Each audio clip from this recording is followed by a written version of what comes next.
Ladies and gentlemen of the crypto space, we're live on a Friday, December 27th at 11:30 a.m. As you can tell, I'm going to try and keep up with my throat today and see how well I can do, but it's the end of the year stream. Monday, there's a chance we get something out Monday, but it is a Friday, and let's do it. Let's do a recap of 2024, some of the higher level thoughts and ideas and concepts that we discuss.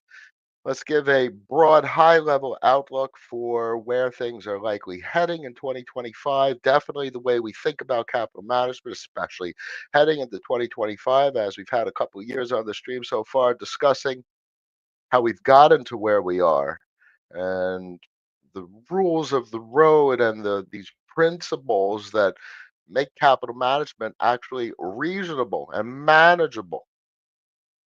Short term will drive you nuts. We're looking at a 6 month chart here, ladies and gentlemen.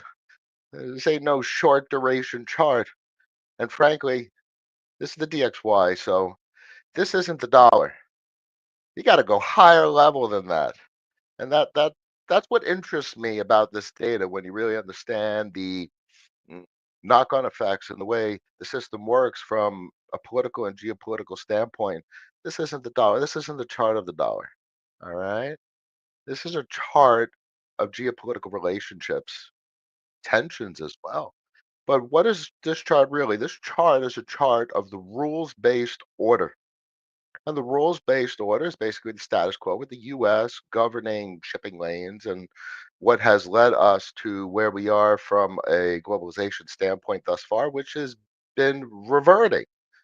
The system as we know it post 71 is undergoing a detransition of sorts. Geopolitical tensions have encouraged deglobalization, repatriation of supply chain, and that is a very high level topic that we discuss. And how do you do anything like that? Now, the system has been doing it a little bit marginally, but if you want it to be structural, the policy needs to be behind it. And the policy is not thus far expressed in this chart. So that's why we need to project where this chart is to where it's going, probably over the next 10 years. So that's some high time frame shit, I would say. So this chart, the manifestation of geopolitical collusion, the relationships between countries. Because while this chart is heavily weighted euro and yen versus the dollar, every other currency pair trades against the euro and the yen. So this chart gives you a general sense of the overall structure of the system, the currency in the global system. It definitely is expressive of relative dollar strain. Now, clearly, you can have more accurate data, but this chart is a nice single consolidated chart that gives you that general conversation starter, the capacity to talk about the dollar and how powerful the dollar is. So let's dig in a little bit. It's a historic conversation, but it's nice topic to recap on. Um, Friend mentioned in private conversation uh, a comment that'll lead into what I'll end up talking about with regard to capital management. So let's start with this though. So over the last um, 16 years since 2008, we've had a dollar bull market, which is a contrarian statement to say the least. Ricks, the end of the dollar. The dollar is going down. Dollar down doesn't even freaking mean that. So that's besides the point. But it's been a dollar bull market since 2008. So that completely invalidates any of the popular circulating narratives dealing with the dollar and dollar's weakness. If anything, the dollar has literally just gone up, up, and up, higher low after higher low after higher low. So, folks that talk or regurgitate or repeat those kinds of talking points, just either they're just repeating bullshit. The dollar is at its strongest level from a 6 month candle standpoint since 2008. Now, clearly, we had our blow off top from a wick standpoint, but we're probably going to close the year above 107. And that is a critical line. Notice how thick I draw the lines, margins of error, and you know, so a little bit of wiggle room for conversation purposes. But it's 108. Historically, this is where nations are failing, and that is literally what's basically occurring. Look at South Korea and the won. Look at China's deflationary collapse. You can literally see it right here. 6-month chart below moving averages. Well, we are doing nicely above the overall guppies, but that's a rejection of the 10 on the 6-month chart. This is a rounding top, ladies and gentlemen. So it's going to take a fair amount to get this chart moving in an upward trajectory yet again. So the point is, complete weakness out east, complete weakness, obviously across Africa and Europe and South America. I mean, obviously you got like Switzerland, which is an outlier. They've been historically, and they have a relatively tight currency supply, and that makes sense why it has held up relative to the dollar. But that's a relatively small economy, and there's a whole world out there. So that's why we go back to the DXY to structurally understand the big picture and not just isolated components of the big picture. Every core component of the incoming administration's policy is predicated on a weakening of the dollar. First and foremost, the unspoken component of the policy, which is continuation of the rules-based order, which is the United States and the dollar's consumption in settling financial transactions, which has only gone up. The dollar, as a core component of settling financial transactions, is at its highest level in decades. Now, clearly, with regard to its relative value, that's a very intricate conversation, and it's relative to every country. And that has been on the decline, as what Gorman talks about, compared to gold. Saudi Arabia recycling their excess capital into gold. Sure as hell need dollars, though. So the structure of the system is changing. What is valuable? What is a storing of value? It's changing. But the dollar with regard to settlement of transactions is only getting stronger, and the relative value of the dollar is at its strongest level. Aside from this wick in 22, is at its strongest level since 2002. 22 years. And that was on the decline. So if on the way up was 2000. Now, precarious times back then, 2000 and then 2008. So folks could quickly try and correlate this particular level with things that were occurring back then.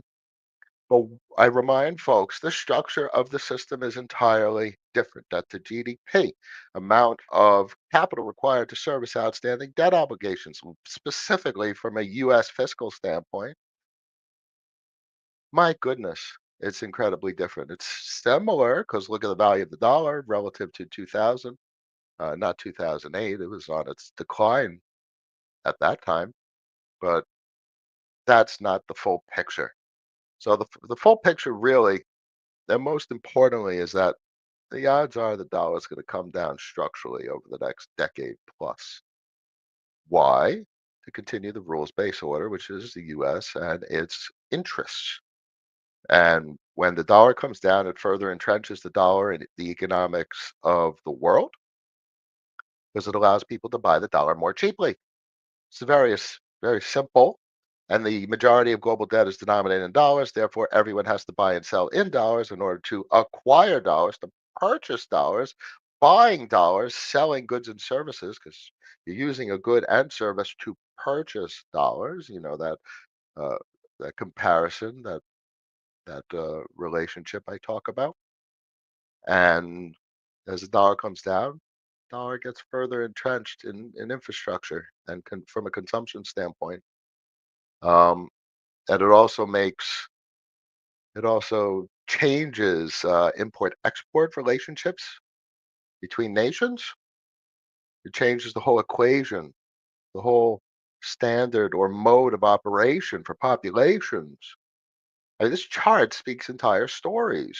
So obviously, I've had historic conversations about this, but trying to summarize for purposes of the year-end podcast. But that's just such a remarkable component of the story. This chart tells us whether the United States is exporting or importing, whether China is the world's largest exporter or importer, whether they need to shift to domestic consumption versus export. I mean, that's literally something they're discussing at the fiscal level. How do they boost domestic consumption? Hmm, why are they talking about that? Why are they talking about uh, basically in retweets I posted as headlines where they're talking about airdrops, which is fiscal stimulus, but to its consumers because their export capacity, they're forward thinking. They understand if the dollar comes down, it's more expensive to export and they will better serve themselves by consuming internally. Therefore, they need a population that has the capacity to have access to capital to make those domestic purchases. Oh, sure, the system is changing, which is quite incredible. And all of that, all of this story thus far, over the last 10 minutes of my monologue, the one chart, and it's a consolidated story. It's been more lengthy in the past. So look at these two little lines right here. Those two little white lines. You guys know what those white lines are. Those white lines are your crypto bull markets. That's a 6 month chart, so it's hard to draw, but that is what it was, and those were just sharp dollar moves down. That's a very simple observation, and I mean, it's a correlation, but generally speaking, there's a direct correlation between dollar weakness and asset price appreciation. There's other components like how does the currency supply expand, which is the move indicator. We're not going to digress too much about uh, these types of macroeconomic charts, particular data. I want to get to capital management, but that is what those two white lines are on this chart. Sharp move down in the dollar frees up capital because when you have to service, let's say you're in Spain, you have $100 billion worth of U.S. debt that you got to pay interest rates on, and your business is producing pesos or whatever the currency unit is called. Forgive me if you're from Spain. Um, so you're producing pesos. How do you pay your U.S. Denominated debt? You got to buy dollars. But if the dollar's cheaper, you could buy more dollars. Okay, it's pretty simple. The short sightedness of folks in the United States when thinking about how the global systems work is that in the US, you're paid in dollars. It's not the way it works outside the US. Outside the US, you have to actually purchase them. Dollar has to be purchased. That's probably the first leap that 100% of the people in the US need to realize how to start to understand the way global economics works. Vast majority of human beings on this planet think in terms of purchasing dollars, just like you're purchasing a freaking thing at Best Buy. You got to first purchase the thing at Best Buy, and then you can pay your debt. Okay, cheaper dollars frees up a tremendous amount of capital. So this chart not only is an expression of the rules-based order, the entrenchment of the dollar in the global economic system, but also the available liquidity. How about that? The dollar chart is an expression of liquidity. And that's just one of the most important realizations you can make when looking at the DXY. Now, that's about available currency supply. We're talking about international currency units as well as US dollar currency units around the world. But that's just existing currency units. Then you get to the move indicator. It's like, how does the global currency system expand? And I'm not going to digress too much, but I will state that this is really a story of what are dollars and how are dollars created and who has created the most dollars on the planet. And it's not the United States. What do we have? 34 trill, give or take?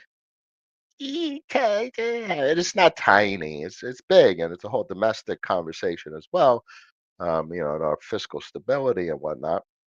But it's a story of the fact that of 34 trill in debt, which are dollars, forward dollars, but they are dollars no less, and they have a capacity to print dollar liabilities. That is a fraction. of the dollars created in the global economic system. The vast majority of dollars on this earth have not been created by the United States. And that is something that just goes right over people's heads. That statement alone is so extraordinary. And that tells us the potential for, frankly, these crypto markets and what they're capable of, considering the product. Product is dollars. The biggest product on this planet is dollars. And that seems so stupid to like meme coin investors. That seems so stupid to DeFi investors, but that's real. The biggest product is dollars. It's the biggest business on this planet. Who makes the best dollars is such a profound question. Who facilitates the most reasonable printing of dollars? Printing, credit is printing. People conflate like Fed printer go burr with printing. It's, they're massaging a capacity for the system to print dollars. That's what QE always was. It just adjusted interest rates, and that suppresses volatility. When you suppress volatility, you increase the capacity of the system to print dollars. And the system that prints dollars is not in the US.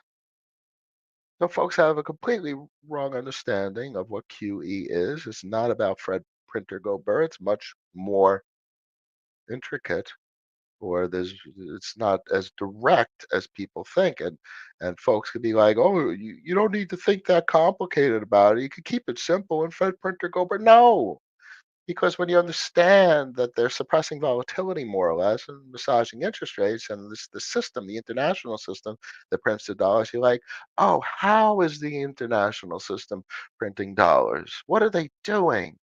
What is the mechanisms? And then you're like, oh shit, that's exactly what many protocols in the crypto space do. And you're like, oh, that's the business. That's what these businesses are. And then you're like, oh my God, these are crazy things that we have a capacity to invest in.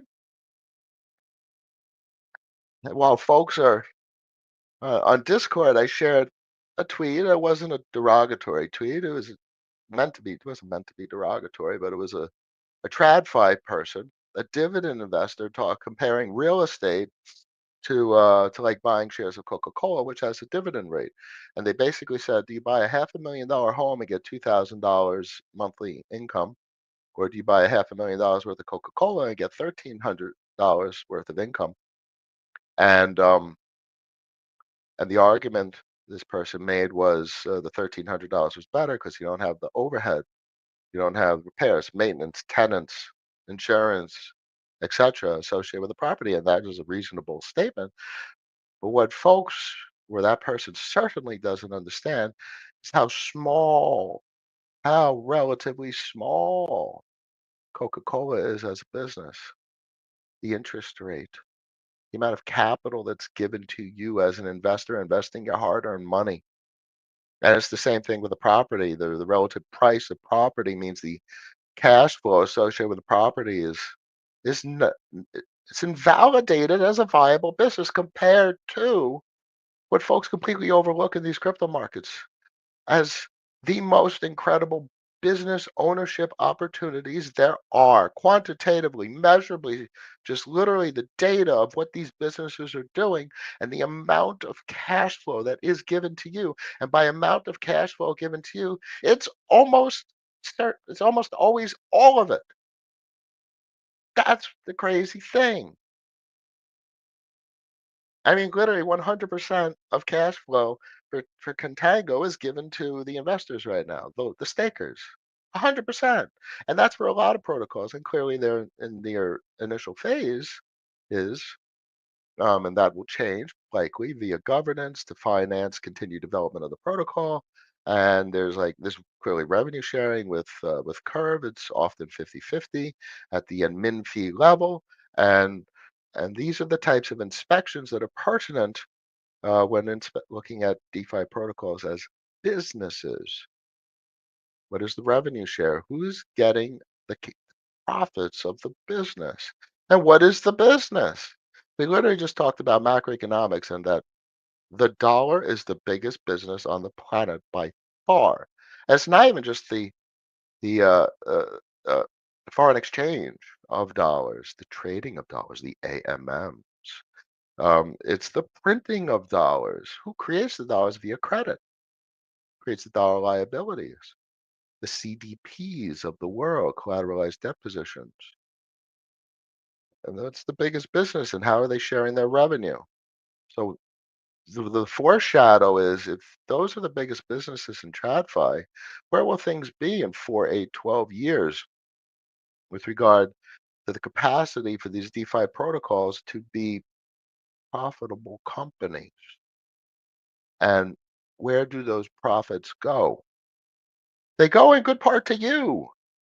No board of white pasty ass directors to take fat corporate salaries, executive salaries, no real estate, no human resources, no lawyers, no accountants, no OpEx or CapEx.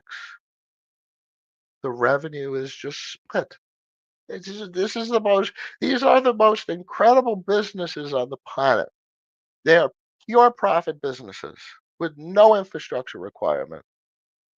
And of course, you can talk about the split of the revenue, but no matter what, the amount of OpEx and CapEx of these DeFi protocols and the debt of these DeFi protocols, there's zero, which literally from a value investor standpoint, a TradFi value investor standpoint, makes these the most insane businesses on the planet to inspect. This you can't compare at all. At all. Pure profit businesses, no CapEx, OpEx at all. That's just insane. So that's where we are. And that's where we are. That's the story thus far. Not bad for 22 minutes, consolidating years of storytelling into 22 minutes. I'm torn right now between talking about my friend's topic and hitting your comments. Um, and I'll try and be brief on my friend's topic. So capital management of these businesses that we just discussed. So my thought was wants to capitalize part of banana zone, butter zone, whatever you want to call it, as the currency supply expands, everything goes parabolic. So it's very tempting to capitalize from a capital gains perspective. So and we talk about business ownership. We don't talk about positions. We talk about owning things, which means if you buy something for 20 grand, you own it, and you can't sell it for 20 grand. That's the way my mind thinks.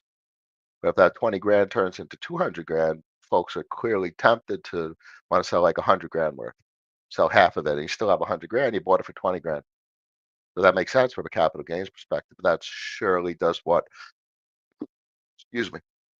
That significantly increases accounting requirements, accounting complexity, reporting complexity, and likely tax obligations, depending on how you structured your business. And in my mind, after 2.5 years of business structure work, I'm done with that. I'm so over the bullshit of accounting and reporting that I've literally spent the last 2.5 years simplifying everything to the point where it's all autopilot. It's I do this, this, and this on a weekly basis. I document, I account this, this, and this. I put these entries on the books, this, and this, and I'm done.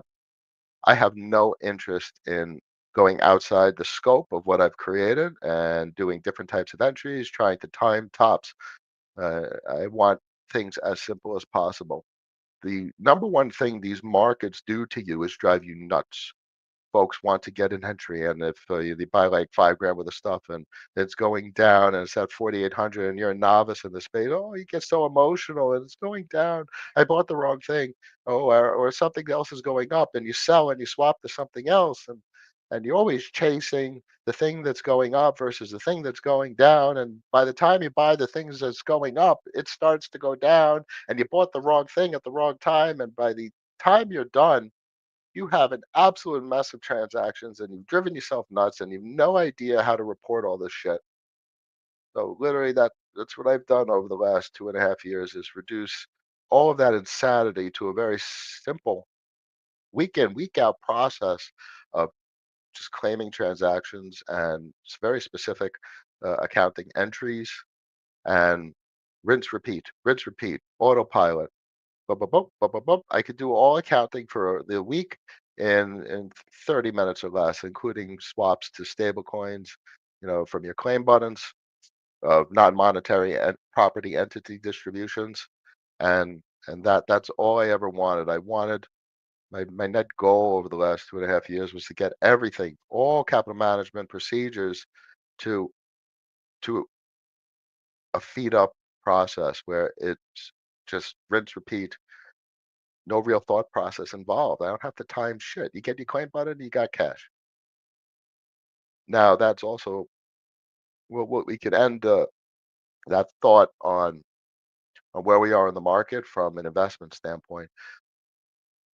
Now, we said for some time now, investment season is over. Now, there's always opportunities. Always remember that. So I might say investment season is over, but that's probably from the broadest of inspections. Bitcoin's off its lows from Q4 22. DeFi's off its lows from basically Q4 24. And that's a very important thing to observe going forward into 28 and 29. When is investment season game on? When is investment season game off? So right now, investment season is game off. And clearly, I took the Tango clip, and then that was a reasonable choice. We took Velo shortly ago. That was a reasonable choice. And they were at relative discounted prices, especially with discounted NFTs. Clearly, those folks selling those NFTs are thinking from a capital gains perspective, and they're not thinking from I just bought a significantly increased cash flow position for a discounted price that fits into my business structure oh so well. So that's basically the statement, a reasonableness standard. That's a very important business rule. So while investment season is broadly over, if there's something that's reasonable that warrants capital outlay, okay, you could justify it. But the broad rule is you're done. You're not dull. Depends on where you are in capital management land and how the size of the portfolio. Small portfolios, you're still DCAing stuff. You never stop DCAing stuff. You go in full Michael Saylor and you just DCA $100 worth of Bitcoin a week and you call it a day. We're talking obviously a much more sophisticated capital management style. Um, so it's not like we're dollar cost averaging Velo or Velo relaying. You claim on a weekly, you get your cash flow, you stack your cash. The goal is, I don't give a crap about top. What do I know? What do I know based on this capital management methodology? Whenever top is, which I don't care, every week, cash, cash, cash, cash, cash. You're sitting on a Warren Buffett little cash pile relative to the size of your portfolio. So it doesn't matter when top is. And I don't care about selling lock positions or trying to capitalize on capital gains. No. So what's my expectation? Cash flow goes up, cash flow goes down. Total net worth goes up, total net worth goes down. I have not a hesitation in my mind that when the portfolio inflates to wherever it inflates to, and then it comes down because everyone's freaking out, I don't care. I am mentally prepared to watch the portfolio go to all-time high and then collapse 80% or whatever the hell it does.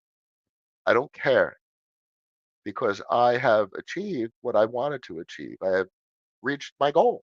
Simplified accounting and simplified weekly reporting and documentation obligations, a simplified capital management process. That's my goal, not to have as much money as possible. Oh, I was watching Tulsa King the other night and Tyson's complexities with his pop, and he bought him a car, season two, and he said something like, his pop said it first, and then he said it, and he said, not everything is about the price, not everything's about money. Okay, this is one of those things for me. Not everything's about having as much money as possible. Maybe it's peace of mind. Maybe it's a capacity to mentally handle this insanity and reduce it to something that's manageable and reasonable. So I would encourage everyone in the new year to think in those terms. How do you navigate this insanity, this shit show in some sort of reasonable way? That's the most important thing. You will not be a good trader.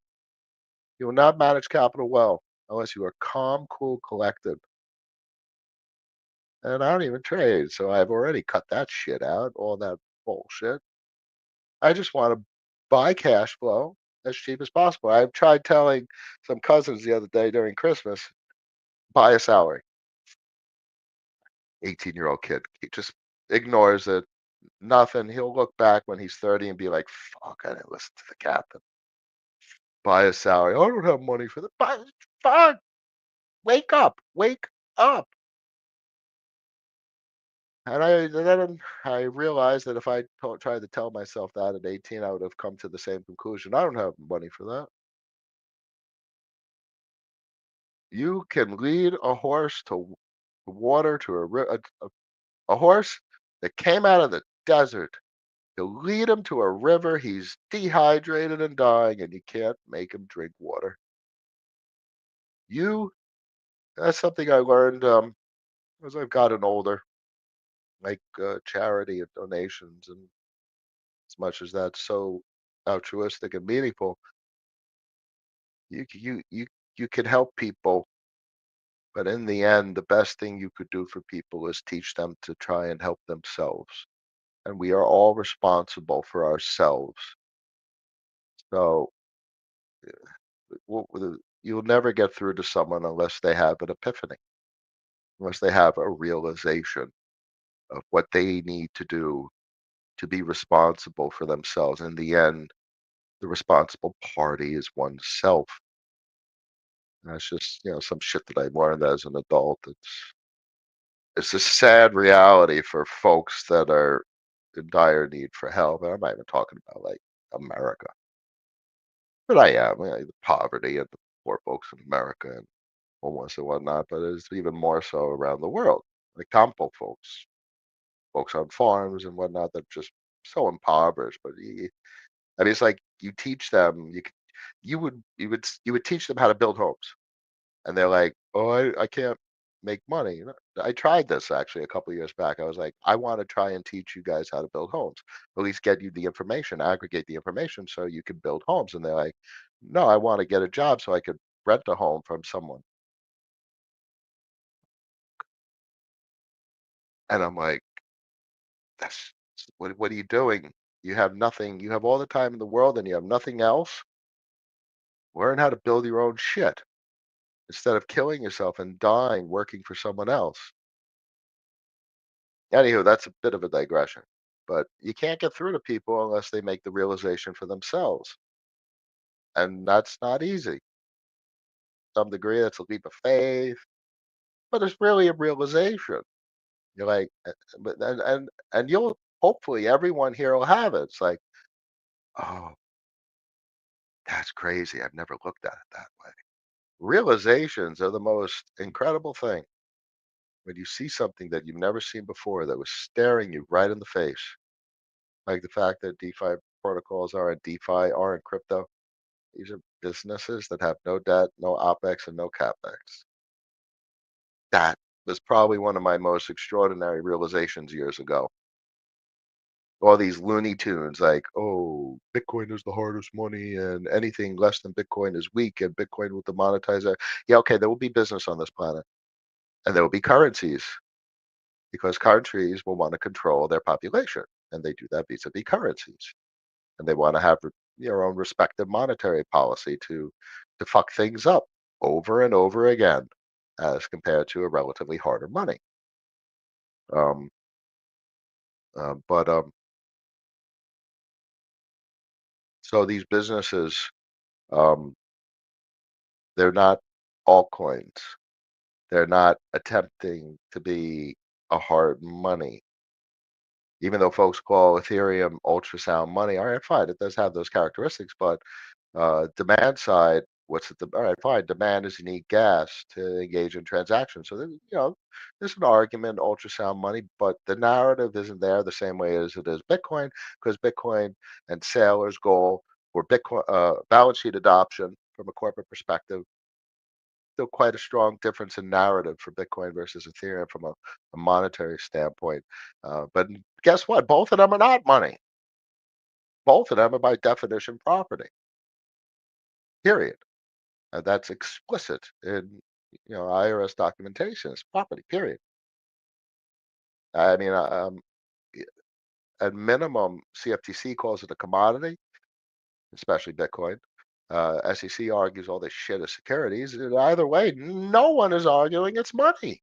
Nobody. So from a government policy standpoint, the shit is property, and that's an extraordinary realization.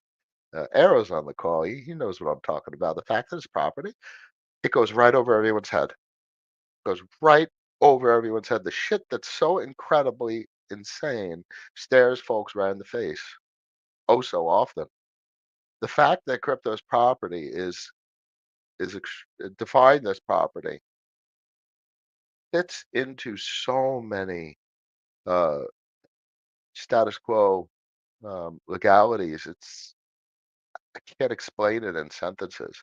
In fact, how could I explain it? It literally takes 75 plus pages to explain why the fact that crypto is property is like an insane realization.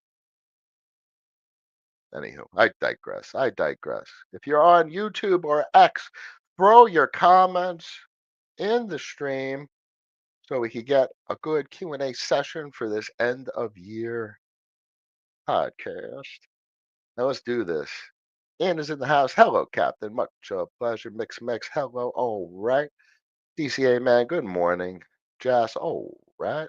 Teddy. Good morning, Cap. Hope you and the family had happy holidays. Always good with the family. Lovely Christmas. Lovely Christmas trees. Lovely food. Very nice. Nothing to complain about. Nothing that nothing. There's so many things to complain about in this world, and I'm just grateful and humbled every day that how calm I am lately. Anxiety is a killer. Stress is a killer. I'm grateful that the conversations that I've had with you guys have have made me a better person over the years. It's literally psychology sessions. The better I understand these things, the better that we talk about, the calmer I've been over the years.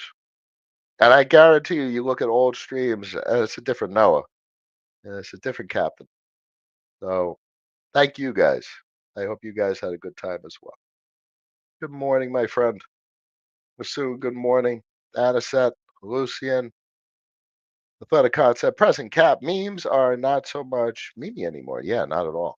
Look at the way Raul talks about Doge, and he does the cross asset pairs, cross currency pairings.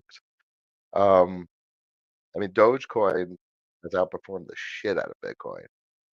I mean, Doge has outperformed the crap out of Bitcoin. Wow. Yeah, you just look at the technicals on it. It's insane how much Doge has outperformed Bitcoin since like 2017. So yeah, memes are not so memey. Um, that's irrelevant. Like, well, how does that fit into my capital management perspective? It's anything that can be sold as a part of the cash position. So I define cash as Bitcoin and stablecoins. Uh, different folks could define it differently. That's fine. You could have your meme coins or spot assets. I choose not to because I don't want to time the market at all. At all. I do not time the market. I do not time buys and sells. I do not trade at all. No, but it's a true statement. Memes are not so memey. Some of this stuff has critical mass, and that is expected. The few will have critical mass, and there could be significant capital gains involved there. And I don't engage with that. Cool guy and whiff. Bonk has done well, and Mog has done well. Shit, Doge has outperformed Bitcoin. These are real things. Arrow, can you please go into more detail about the Frax build proposal and implications? Frax is a central bank in all regards. So what they're going to offer, in my opinion, is much more so geared around RWAs. They're positioned to probably dominate RWAs or do something very interesting along those lines. They will give a capacity for the world to print dollars in dollar liabilities in crypto form, stablecoins, back stablecoin. It's as simple as that. Um, and that's where they're positioned, and that's where they're further positioning. Not CDP. Historically, they were collateralized by USDC. That just never resonated very well. Didn't make much sense, but where they're heading is quite interesting. RWAs. They even have the real world entity. They've accumulated U.S. government debt instruments. They're FXBs. So, of all the things I have exposure to, that's actually an outlier, Frax. I'm much more interested in endogenous collateralization, much more interested in endogenous liabilities, endogenous dollars created from within these crypto markets using crypto native collateral. Frax is more so heading in the real world asset collateralization, which more closely akin with a tether type product, or frankly a Spark and USDS DAI, maker old maker DAO type product. Now, simple as that. That's the overall structure of their business. That's where they're heading, and that's where it fits into how I look at crypto markets, and that is a big thing. And I think my original position is adequately sized. I want to think about adding. I feel very comfortable with the size of the exposure, and that's the extent of what I can say about Prax. I have always had one of the highest opinions of Sam, team, and the Prax product. Not even a product anymore. It's literally an ecosystem. And I've often said the greatest tech isn't always the greatest investment, and that's clearly played out between the last years. Um, but I have a fairly reasonable clarity on where things will head into the future, and into the future is over years, 4, 8, 12 years, and it looks quite promising. So I quite like Frax over 4, 8, 12 year, uh, that kind of time horizon. I've had a concept: would any of the businesses you own likely use AI to further give users a better product? The future is clear to a degree, but it's still quite murky. AI changes everything. What is AI from a general public standpoint? It's your financial advisor, it's your capital manager, your fiduciary. It could be AI at this, not at this point, but that's where it's heading. Better product, GEMAC, and what's Mode, and Team, and Beavis and Team with their product is insane. Codex. Folks are very hot with this AI, the memes and the bots. And I'm not. I'm not. I think it's a gimmicky an application to investments. I see it as small. It's the truth. I see everything as small compared to the concept of dollars. And novices could be very quick to judge that opinion, but that will remains my opinion and likely will remain my opinion. Almost anything you can think of from a business standpoint is small compared to dollars. It's the biggest business by far. So who makes the best dollars is a very profound question from an investment standpoint, in my opinion. And I think about that quite often. Hope that helps.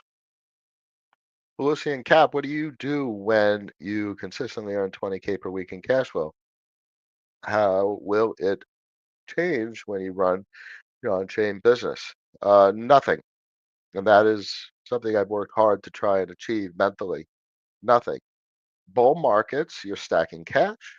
Everything collapses. People are pissing their pants. Fears in the street. The world is ending. Immortan Joe is going to be the next president. You find businesses that are mispriced, that are incorrectly valued, established, entrenched, have a moat, have significant cash flow, and now you're able to buy them at a discount. You find your discounts, and you just spent bull market stacking the cash, and you can buy things. That cash, buy things at a discount, buy businesses at a discount. That's just what Buffett has done to build what he has done, and I don't give a shit if I ever achieve.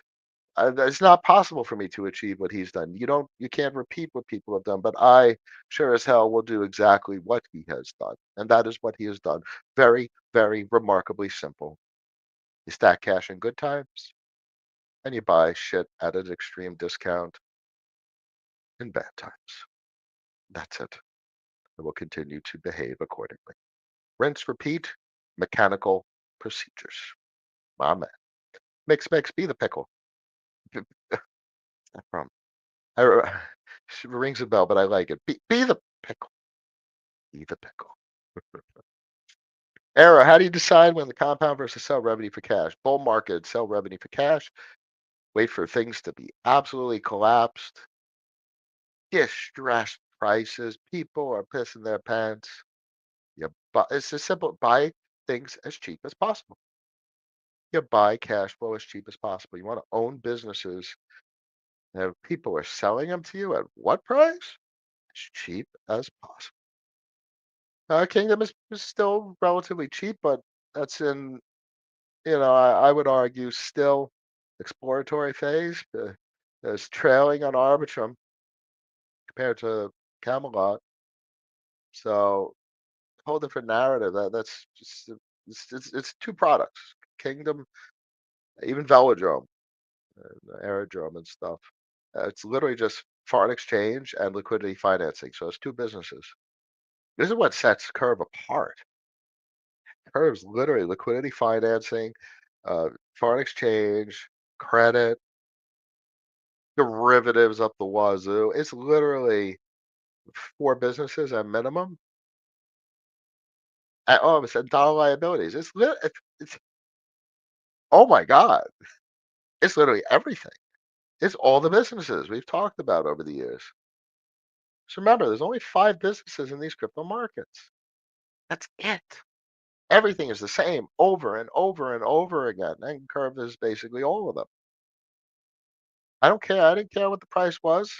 I just kept seeing same thing that I see today.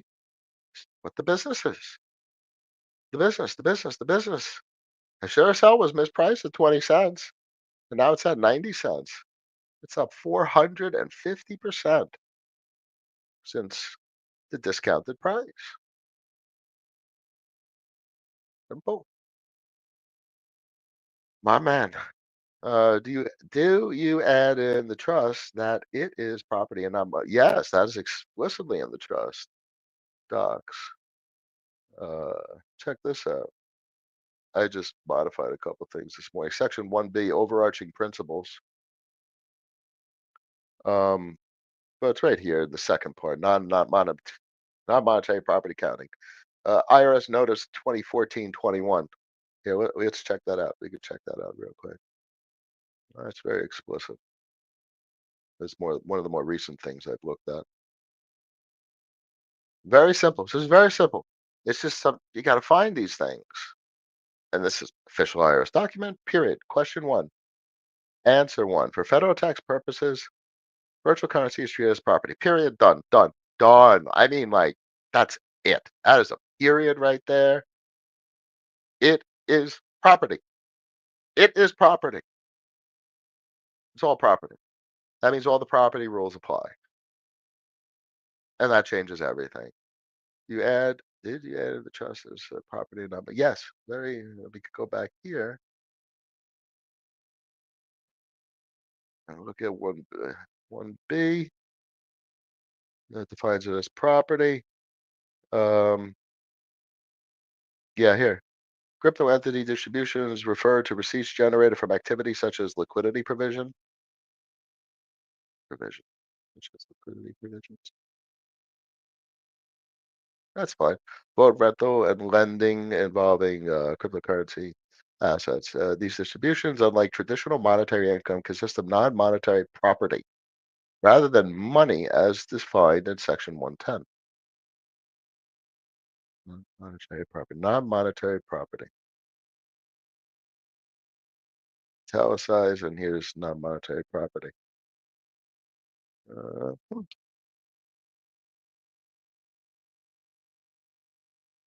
it's reasonable. Oh, see Section 1B2. That's relevant. So important in documentation to link things. One thing's linked to another. Basically, by the time you're done, you got a rat's nest. Everything links to everything, and everything tells a story backed up by something, and that's backed up by something that's backed up by something, and you got all this substantiating argument. Not money. Money is very simple.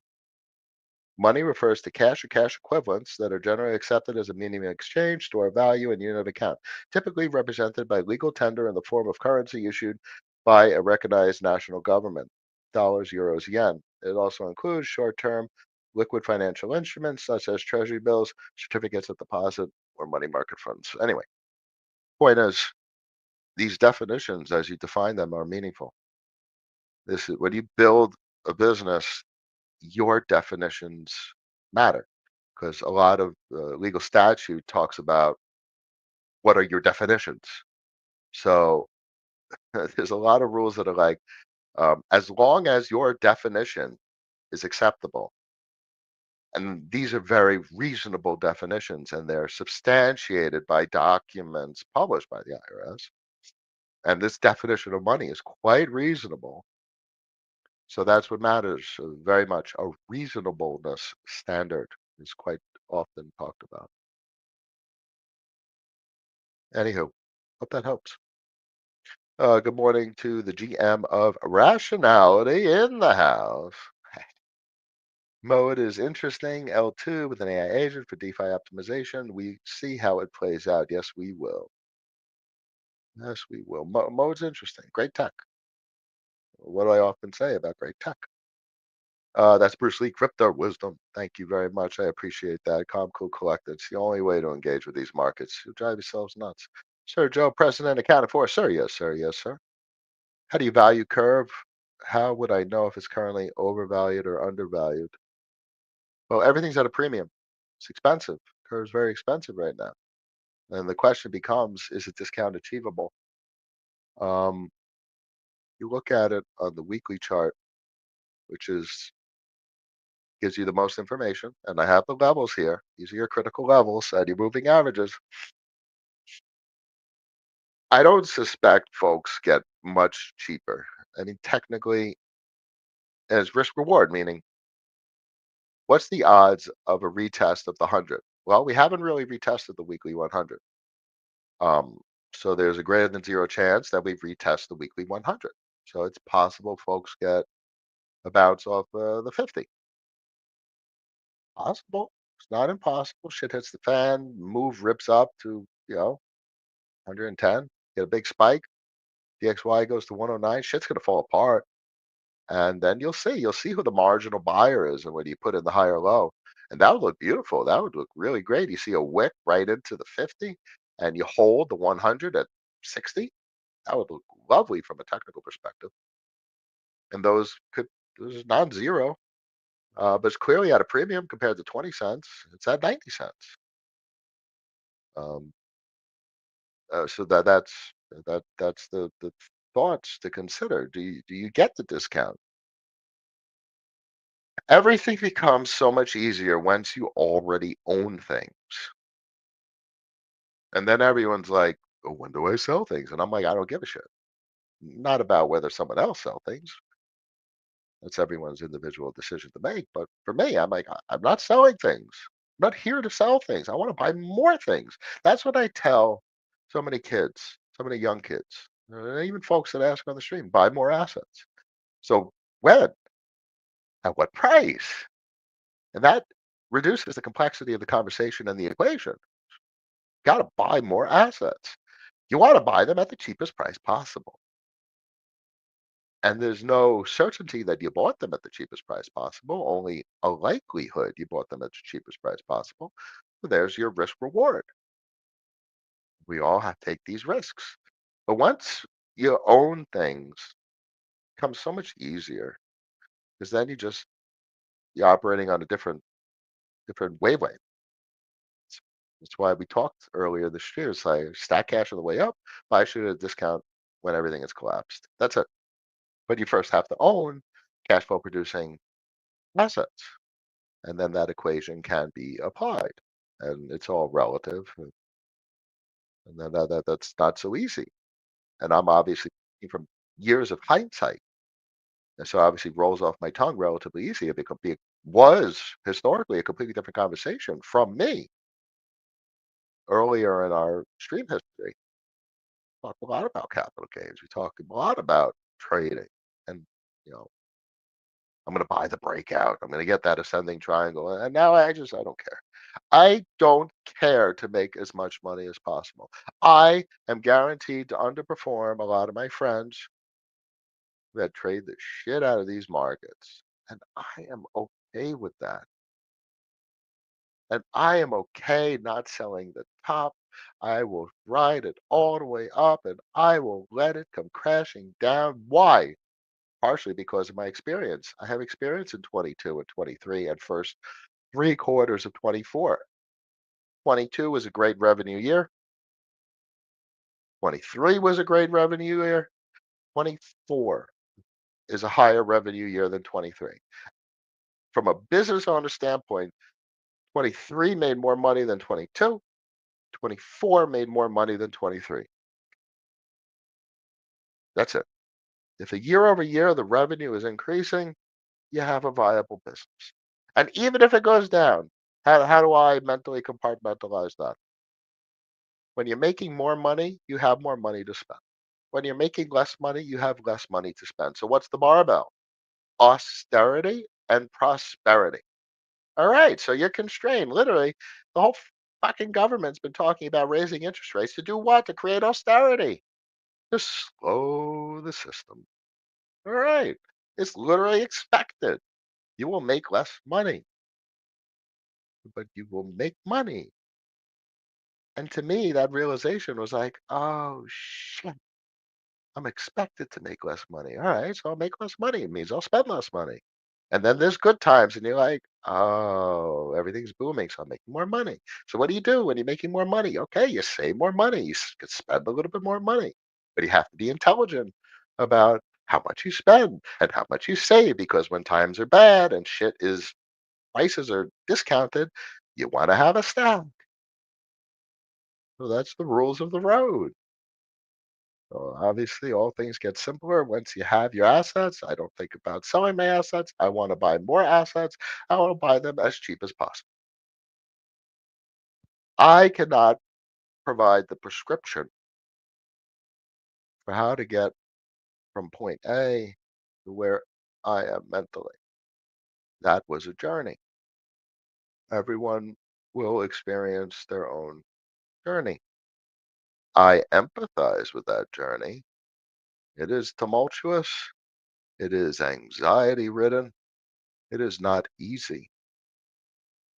But the goal, your end goal of the journey is to find comfort and peace and understanding, being able to consistently engage with the market on autopilot and be like, I understand it. And while everyone else is going on and on about bullshit, insane, oh, it's going to the moon. It goes to the moon. Folks will have no idea what the fuck to do with the money. It's the same phenomena as a lottery winner. Did you know the statistic on lottery winners? The vast majority are fucking broke. The vast majority, like high paid athletes, are broke as fuck. Broke because they never had a plan. And what's the best thing to do? Document your damn plan. Have a procedure. Document your plan. Write it out.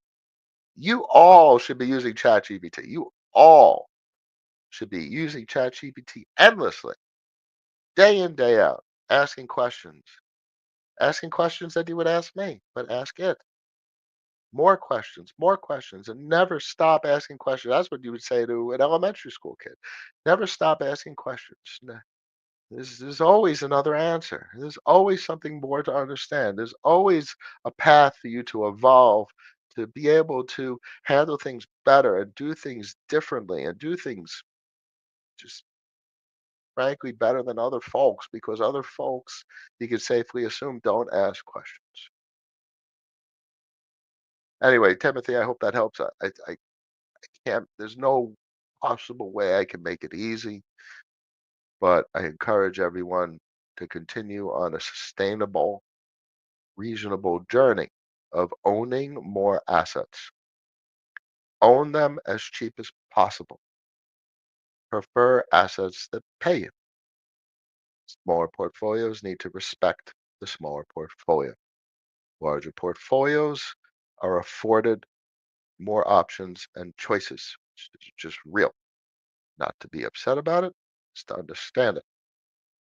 Large, smaller portfolios will likely need to engage only on L2s and Alt L1s. Smaller portfolios will probably not be able to engage on Ethereum mainnet.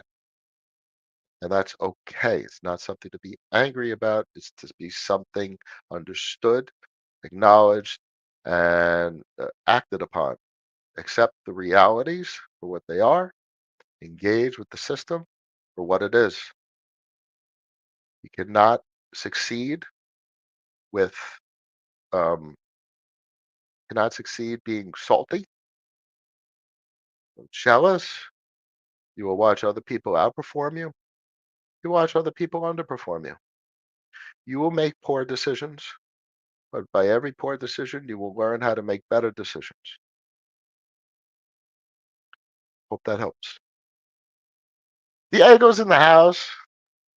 Much pleasure, my friend. Hola, hola. Uh, you're a little bit late, but that is a-okay with the captain. Hello, says Lucian. I'm enjoying your threads on X. Yeah, I've posted a little bit. I try my best. I talk more on Discord about, legal stuff. That is my favorite hobby nowadays. I probably do that more than engage with these markets. I mean, if there's a discount, it's like, all right, there's discounts. Get something. But, business structure is much more meaningful. Um, it's for sanity purposes. Like, I'm not questioning what I should do when I should do it. I have rigorous procedures. I am actually obligated to follow those procedures if I want to maintain the integrity of my business structure.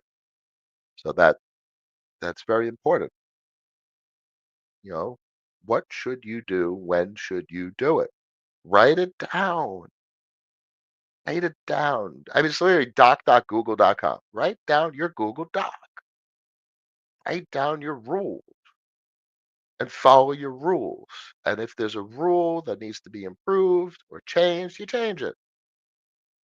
But adhere to your rules based on your experience. If you want to make something better, make it better. But your goal is that your success is how well you adhere to your rules, not about total net worth bullshit, because that is seriously some bullshit.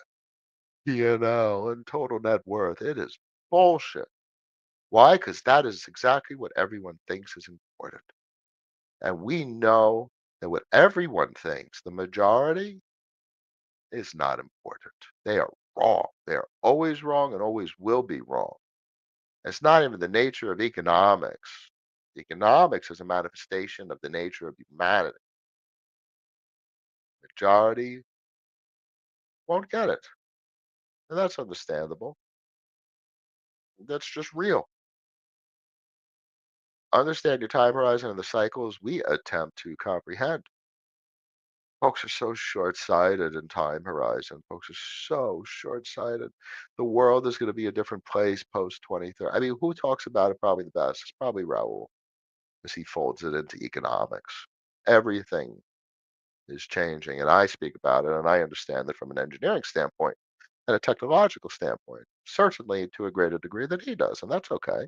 It's not being critical, it's just being real. I know what I know. It's going to be profound. That we certainly share the same perspective on. Um, We certainly have the unknown factor. I cannot foresee past 2030. It's just that profound how things are going to change. I I literally have a capacity to do law and certainly accounting because of AI. That's crazy. And that's just like a year or two into AI. You will not know whether you're talking to a human or not shortly in the future with regard to customer service and technical support. Goodbye, India, with regard to the technical support sector, certainly not engineering and programming yet, but certainly with regard to customer service and technical support, isn't it obvious? With robotics, there's barely any human employees left in Walmart and Target and the supermarkets. Store closes at night, the robotic fleet goes out, stocks the shelves, cleans up everything. Simple as that. Isn't that obvious? Now you got the whole structure of major components of the economy changing, global economy. I mean, is it not the case that law is completely disrupted, education is completely disrupted? What do you need a human teacher for? That's a little far off from a robotic standpoint because you need someone that's indistinguishable from a human from a physical standpoint. And then the AI component is the intellectual standpoint. So when you have AGI and you have, actual intelligence, all right, you just need the physical presentation, and now you have literally robotics there. Presents very profound questions about where we head as a species and what's our role. I mean, what's the point? And literally, you just had the port strike. The Teamsters did the port strike. What do you need a single person for at the ports? I mean, literally, not a single person. It's all robotics and just drop you know, the crates, the big metal shipping containers onto an automatic vehicle. It just drives it to its destination. This robotics does everything, including transportation. Isn't that inevitable? Yeah, I sound like Agent Smith. Isn't that inevitable? Taxis. Goodbye. Any single person that drives a taxi. What's the point? Just buy the taxi and it just goes out and does the work for you. What is work if the robotics and the AI are doing the work for you? So work is work isn't what people think it is. Work is really a manifestation of an incentive system designed to promote civility. I mean, you want the productivity, but governments really much more want routine. So people getting up and going to work, they're not killing one another. There's civility. That's probably the more important result of a working population. Functional economics is a civil society. So what is the work that people do when you have unlimited workforce and unlimited intelligence? What does it all mean? That's what do you think's going to be by 2040? Oh my God. Folks are literally talking about 2030. I mean, if you're, well, how old are you? 90? And you're not going to make it to 2040? 100% of my listeners are got to be below 30 and 40. I mean, we're literally talking about like 16 years. You'll all be alive, barring unforeseen events. What's going to be in 2040?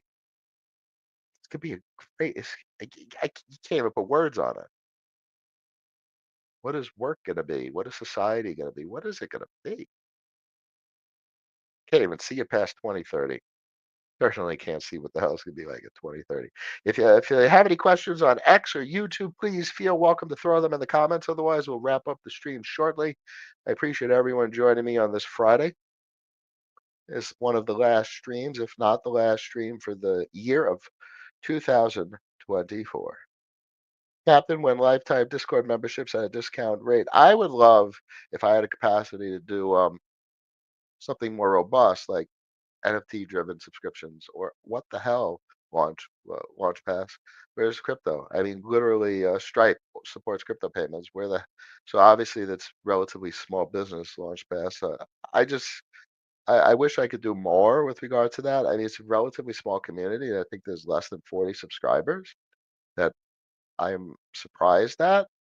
I know it's a nominal fee, but I mean, if only for the trust channel that that talks where we all talk about ways to do better from a accounting and reporting standpoint. If only for that channel, it's incredibly worth it. I mean, lawyers are thousands and thousands and thousands of dollars. Oh my God. And the amount of work we've done in that channel is just insane. All supported by, all the interactions we've done with AI. So that channel alone makes it worth it. Yet alone all the documentation, all the historical conversation, all the pins. We have years of shit on the Discord. Um, but that just is an expression of the sophistication of these markets. Less than 40 subscribers. I had 20,000 subscribers on X, and less than 40 people really give a shit about their economic and financial future. Right. I'm not here to judge, and I'm certainly not here to shill a subscription to our paid Discord. I am here to just say it's nominally priced because I don't want just free subscribe. I don't want like that public Telegram chat or a public Discord where it's just I don't want that bullshit conversation. I mean, literally everyone on Discord knows everyone to the point where it's like, "Hey, dude, how are you? You okay?" And we've had those kinds of conversations over the years, and we all, just we don't. It's not about price go up. We've taken our conversations to a level that almost every other community doesn't talk in terms of. It's the rational community. It's the most rational community in the crypto space.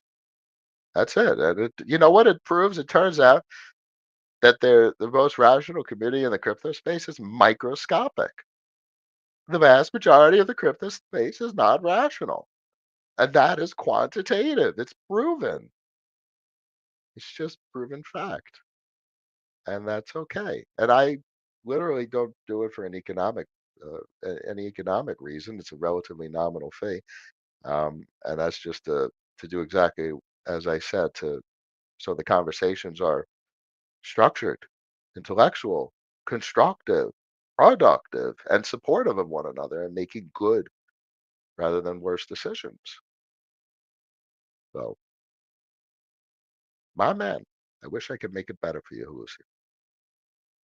Captain, you're the best. Thank you, Mix Mix. It's been a pleasure over the years helping all you guys do a little bit better. Lucian, I feel like I missed a lot of alpha not being in the Discord. Well, the beauty of it is the Discord has preserved 100% of the history. I mean, technically, it's all there, all of it back to day one, and that's all there, and that's something I like.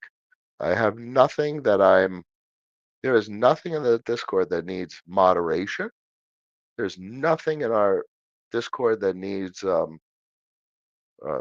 pruning. It's all evergreen. It's all good, good, uh, good natured content. That's it. Make the bots pay. Yeah, right. They don't pay. There's no bots. There's zero spam. So that's why it works out well, and it just makes sense. Friday, December 27th at 12:44 p.m. 233 people made it to the end of the stream today. I thank you all for joining me on this fine Friday. You are all just a little bit more rational because of it, and that makes the captain happy heading into the end of the year. I wish you all a wonderful weekend. Stay safe, stay rational, make good decisions, and if I see you guys on Monday, that is always a good time. If I don't, have a safe and happy New Year, and I will see you shortly after the New Year. Until then.